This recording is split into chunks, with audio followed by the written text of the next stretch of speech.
Hi mga mi, good morning. At ngayon mga mi ay may kukwento pala ako sa inyo mga mi. Alam niyo yung pakiramdam mga mi na na-restrict kayo at hindi na kayo makakapag-comment sa idol nyo. Idol na idol ko kasi mga mi, si Miss Ivana Alawi.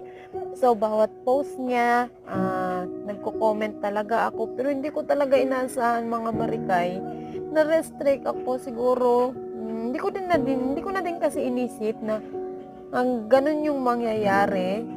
Kaya yun, sobrang lungkot ko lang talaga kasi hindi na ako makakapag-comment kay Miss Ivana sa yung gusto kong i-comment sa kanya.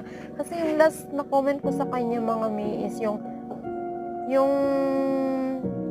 last na video niyang ginawa niya ay yung ano ba yun, yung tinulungan niya yung mga driver, yung naghahatid ng mga pagkain, yung prank ba yun, yun yung comment ko na sana safe